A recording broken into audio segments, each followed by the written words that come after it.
Hi, my name's Tony Grayson. If you've ever talked to me on LinkedIn, I normally talk about Veterans Affairs, trying to get vets into tech, technology, operations, sustainability. But I had something that happened to me this weekend that really, really bothered me. And it kind of brought up an old subject that I think we need to revisit. And that is really it's taking care of your people, especially during that first 24 hours. So the background is new young kid showing up to his ship's forward deployed, goes into the squadron basically to send him to temporary barracks, can't answer our question like even where he's going, won't show him where the mess is, doesn't show him around, doesn't even show him where he needs to park his car. Now just imagine that you're an 18, 19-year-old kid, you've decided to dedicate yourself to help defend the country, and someone can't even be there to greet you, to show you around, to welcome you.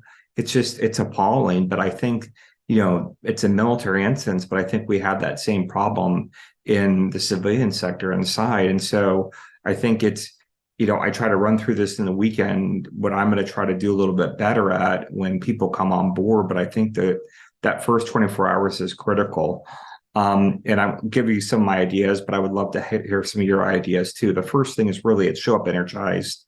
I don't care if you're tired. I don't care if you got an hour of night sleep before. What kind of impression does it make when someone walks in, sits down in front of, and you're like, oh, I mean, it's nonverbal messages make a big difference to someone, and they're probably thinking in their head, what the heck am I doing? The next thing is be prepared. Don't shoot from the hip. People are smart. They recognize that kind of stuff.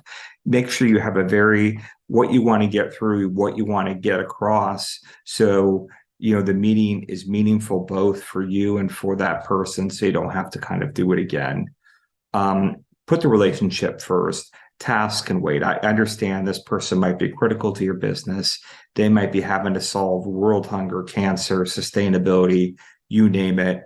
But we're all social creatures. And the way we're going to actually work the best together is if you get to know someone. So please put the relationship before you start asking them to do that kind of stuff. Be very, very explicit on what you want them to do. Don't be implicit. By that, I mean, clearly lay out what the expectations are and make sure you hear from them that they repeat that back. So that means you're both starting on that same step, that you know exactly what's expected of each other. Make the meeting a discussion and recognize the person coming in is probably going, this is my new boss. I need to be on my A game.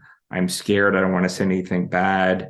Make it a discussion, ask them questions, draw out ideas. I mean, you hired that person for a reason, and it sure wasn't to be a yes person. Bring them in, ask them those kinds of ideas. And then another one that is new to me that, I think is super important that I've learned here at kind of Compass is, man, culture matters.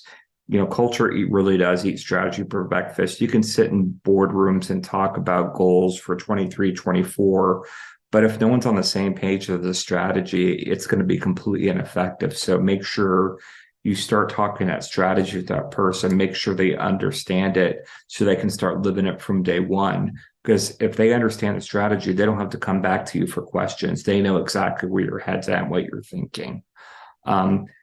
Ask them ideas. I mean, once you hire this person not to be a yes person, start asking ideas, start, kind of capturing those ideas, and then convert those kind of ideas to next steps. Well, let's talk about how you're going to do that. Let's talk about that in a week. Why don't you put like a level 1, level 2 outline together? And if you don't know what those are, trust me, they are a time saver. Level 1, level 2 outline will save your life.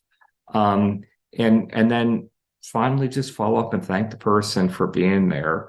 We have to treat employees as people. We have to treat them not just as appendages or tools. Treat them with respect, and I think they're going to stay along with their companies.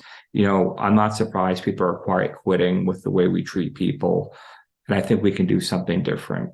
So thank you. Please, if you have any questions, if you think this is beneficial, please, write something down there, like it, let me know.